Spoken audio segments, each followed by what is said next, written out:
Picture this. It's 3 a.m. on the Mongolian frontier. The year is 1550.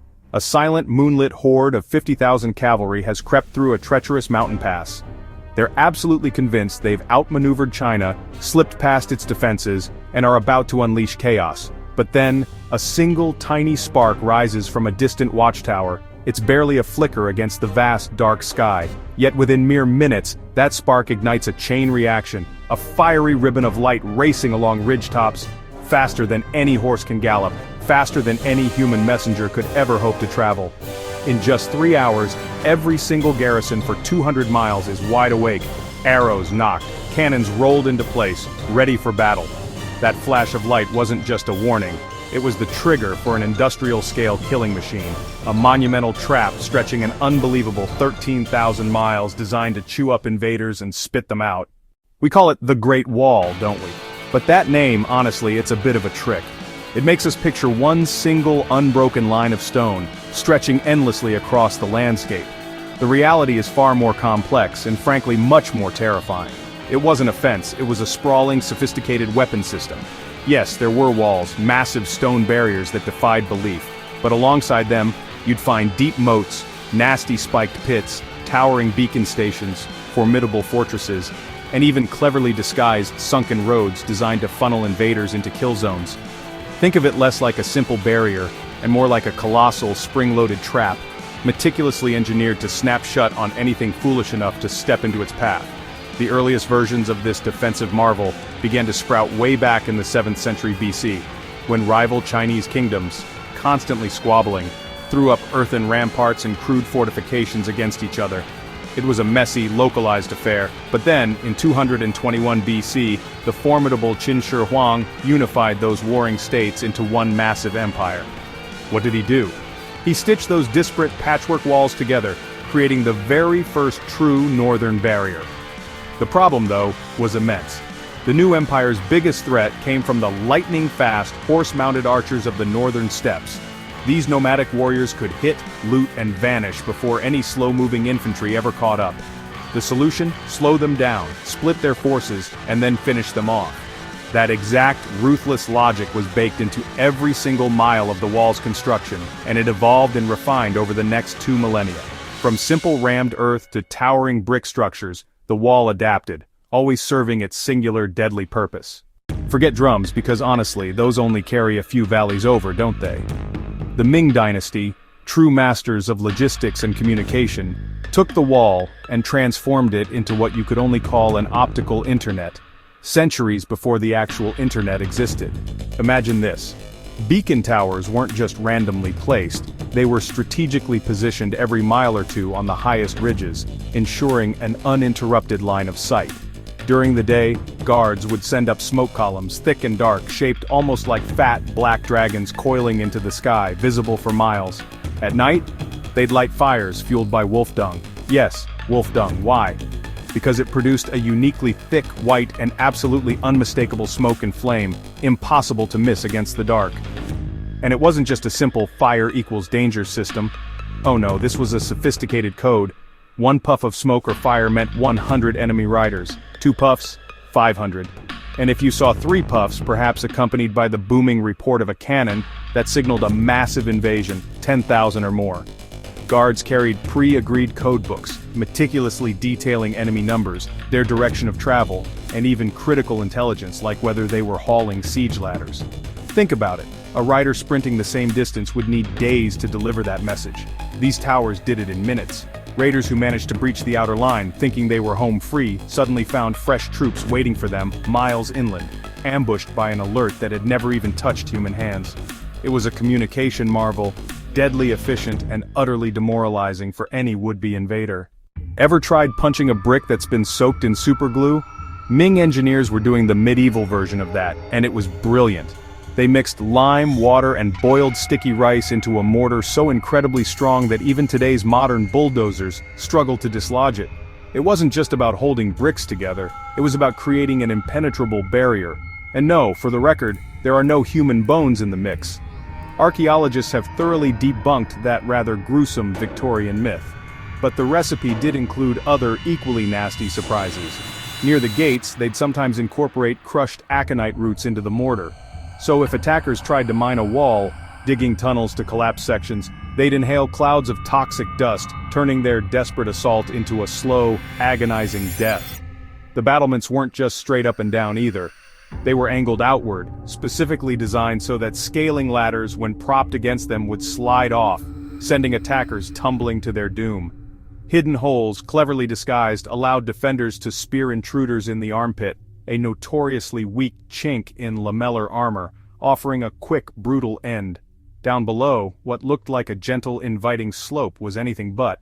It was actually an ingeniously engineered funnel, designed to herd cavalry into narrow, confined kill boxes, where massed crossbows could literally scythe them down with volleys of bolts. Every inch of that wall, every brick and angle was meticulously designed for maximum lethality. A frontier this vast, stretching for thousands of miles, must have guzzled tax revenue like water, right? You'd think so, but surprisingly not quite.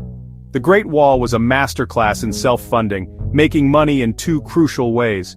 First, and perhaps most obviously, it protected the vital Silk Road toll stations. Imagine the caravans, every camel train laden with exotic goods that slipped through without being raided by nomadic tribes paid a duty, a tax. And that cash flowed straight into the imperial coffers.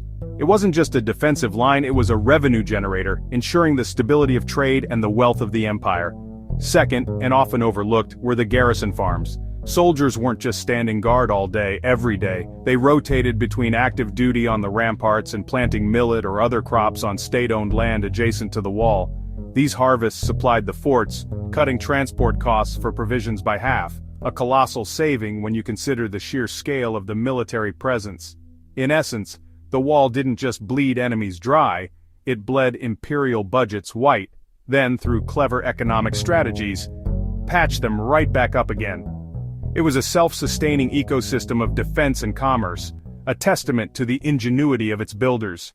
Imagine growing up just north of that formidable barrier. From childhood you'd be saturated with stories, myths, and legends. You'd hear tales of the stone monster that devoured horsemen, of arrows raining down like hailstones, and how, once those signal fires lit up the night sky, any escape routes vanished as if by magic. By the time you, as a young raider, actually rode south, fear had already done half of the defender's job for them. It was a psychological weapon of immense power. Chinese generals knew this intimately. They weren't just building stone, they were building terror. They'd whitewash sections of the wall near critical passes, so the sun's glare would momentarily blind approaching raiders, disorienting them before they even reached the battlements. They'd paint fake crenellations miles away from the actual fortifications, simply to exaggerate troop numbers and make the wall appear even more insurmountable. One Ming officer even ordered craftsmen to carve roaring dragon heads onto the muzzles of their cannons. Because let's be honest, nothing saps morale quite like charging straight into the mouth of a metal beast that appears to be breathing fire and shrapnel. The wall wasn't just a physical barrier, it was a mental one. An imposing presence designed to break the spirit of any foe long before they reached its mighty gates. All the engineering genius in the world, every clever trap and economic trick, couldn't erase the immense human cost of building and maintaining this colossal structure. Take the legend of Lady Meng Jiang. Her husband was tragically drafted to haul bricks one brutal winter, froze to death, and was buried within the wall itself. The story goes that her wailing, her raw, inconsolable grief at the wall, was so profound, so heartbreaking, that a 400-foot section actually collapsed, exposing his bones. This wasn't just a sad tale, it became one of China's 4 great folk tales, a potent and enduring cautionary reminder that every single brick in that immense structure had a name, a family, a heartbeat behind it. The lesson was clear: morale mattered. Mutinies born of despair and mistreatment could unravel the entire system no matter how strong the stone. So the Ming dynasty, recognizing this crucial human element, offered incentives. Tax breaks for families, land grants to soldiers, even imperial exam opportunities for the sons of fallen centuries. The wall had to be a killing machine for invaders, yes. But it dared not kill the belief, the crucial conviction, that serving on it was a worthy sacrifice, a price worth paying for the protection of an empire. It was a delicate balance between iron discipline and human compassion. No weapon, no matter how ingeniously designed, is ever truly perfect. And the Great Wall had its Achilles heel, its gates. These massive portals, essential for trade, diplomacy, and even the occasional defector, were constant breach points, always tempting bribes and corruption. In that pivotal year of 1550, the formidable Mongol leader Altan Khan didn't need to lay siege with an army. He simply rode up to a gate at night, flashed a fake seal and, astonishingly, strolled right through. He then proceeded to loot the wealthy suburbs of Beijing for 3 days straight before calmly slipping back north. His mission accomplished. The lesson from this humiliating episode was stark. The wall was only as strong as the guards holding the keys. Corruption, not catapults or siege engines, punched the deadliest and most enduring holes in its defenses. A bribed official, a disgruntled guard, or a lax commander could render miles of stone and centuries of engineering utterly useless.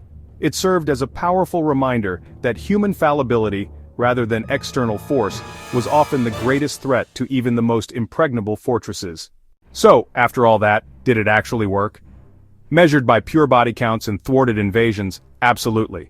Historical records list over 1,200 major invasions that were either blocked outright, significantly delayed, or whittled down enough for field armies to crush them decisively. That's an undeniable success rate, preserving the empire for centuries. Measured by dynastic survival? Well, partly. The Ming dynasty itself ultimately fell in 1644, but it wasn't due to nomadic raiders breaching the wall. Instead, a rebel general, Wu Sangui, driven by internal strife, opened the gates to the invading Manchu. The Manchu rode in, conquered China, and then, with a delicious twist of irony, they repaired and extended the very same Great Wall to protect their own new borders. So, while it couldn't prevent internal collapse, the wall bought centuries of relative peace and stability for the empire it protected. And in the grand, brutal chess game of geopolitics, securing centuries of defense is, without question, an extraordinary bargain. History, my friends, is absolutely packed with incredible, often overlooked weapon systems just like the Great Wall. If you're hungry for more stories that completely flip what you thought you knew about the past, then do yourself a favor. Hit that subscribe button and drop a comment below. Seriously, which ancient mega-project should we expose next? The Great Wall wasn't some quaint, picturesque stone ribbon for modern tourists. It was, at its core, a 13,000-mile death trap, wired with smoke signals, fortified with poison mortar, and built with rice-soaked bricks harder than modern cement. It funneled, starved, blinded, and terrified its enemies, an industrial-scale slaughterhouse built one basket of earth, one stone at a time. And though corruption, bribes, and civil war could, at times, break its mighty gates, the legend of that first flash of fire on a midnight ridge endured. It wasn't just a warning to the world, it was a promise. A promise that China's first and greatest line of defense was never just a wall. It was an unwavering declaration of resilience.